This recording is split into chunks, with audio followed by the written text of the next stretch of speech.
დაბადებიდან გარდაცვალებამდე, დიახ, სახელი უკვდავების დამერქმეოდა. 17 ნოემბერს მგოსანთა მეფის, გალაქტიონ ტაბიძის დაბადების დღეა. სახლი, სადაც პოეტმა სიცოცხლის ბოლო 24 წელი გაატარა, საიუბილეო ექსპოზიციას მასპინძლობს. გამოფენაზე დამთვალიერებელი სხვადასხვა შინაარსისა და ფორმის, პოეტის აქამდე უცნობ პიესებს, ნოველებს, ჩანაწერებს, ავტოგრაფებს, ჩანახატებსა და პირად მიმოწერებს გაეცნობა.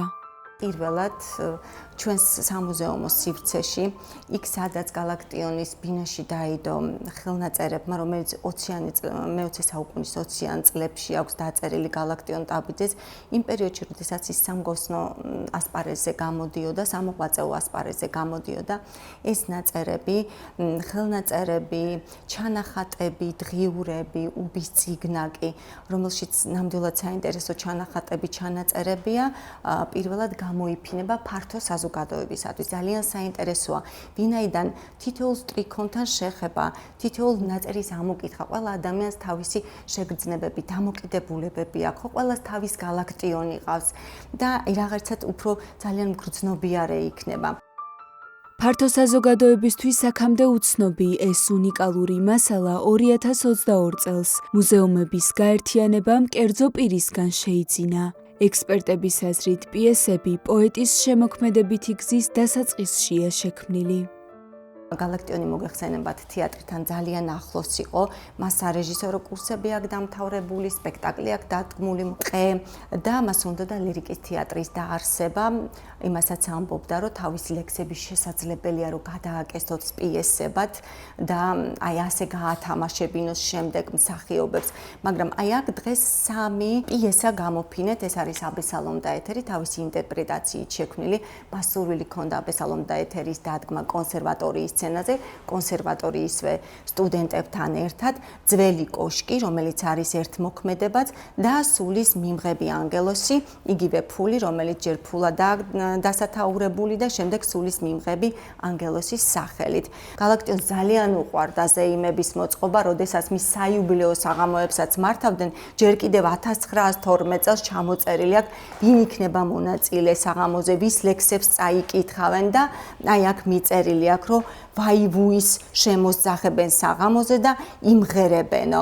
აი ყოველთვის აქ ეს თავისი ემოციური დამოკიდებულება, თავისადმი, გარემოსადმი და ასე შემდეგ. ეს წერილი იწყება 1918 წლით, მე გალაქტიონ ტაბიძე იწყებს ის პერიოდი, როდესაც დამოუკიდებელია საქართველო 1921 წლის 25 იანვარს ამთავრებს, ანუ წერილის წერას, იმ ზუსტად ის თარიღია, როდესაც გალაქტიონი პოეტების მეფედ აირჩიეს. ექსპოზიციაზე დამთვალიერებელი შეძლებს გაეცნოს გალაქტიონის აქამდე უცნობ ლექსებს და დედასთან მიწერილ წერილებს.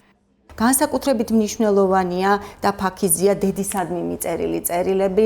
აქ 3 წერილია გამოქვეყნებული, ზოგიერთ წერილში ამბობს და წუწუნებს, რომ ფული არ აქვს და სასწრაფოდ უნდა გამოუგზავნოს, ზოგიერთ წერილში დედას ეფერება, ზოგან საყვედურობს, რომ ნუ ნერვიულობ მასე, თუ გნებავთ ერთ-ერთ წერილს მე ახლა თქვენ წაგიკითხავთ, ძვირფასო დედა ჩემო.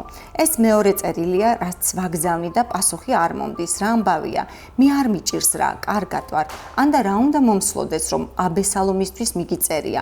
თუ წერილი არ მოვიდა, უნდა გადავარდე და ვნახო.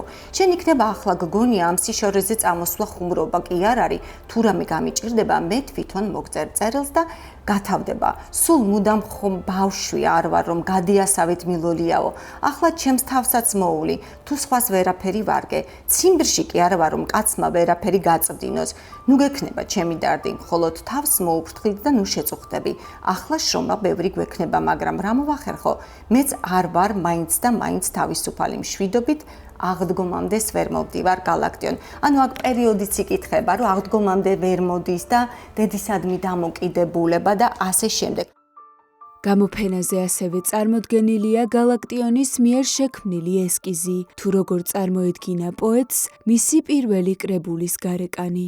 აი აქ გაუკეთებია თავისი პირველი წიგნის ყდა, თვითონვე აქ ეს ჩახატული.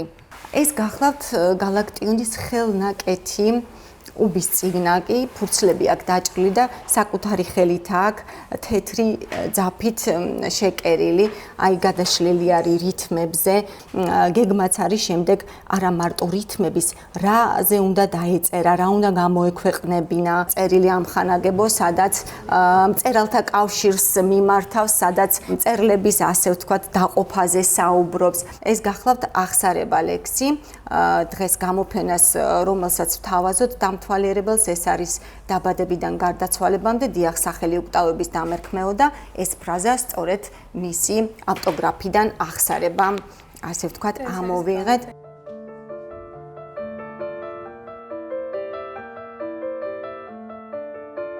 გალაქტიონ ტაბიძის მემორიალურ სახლ-მუზეუმში სახალხო პოეტის აქამდე უცნობი ხელნაწერები 2 თვის განმავლობაში იქნება გამოფენილი.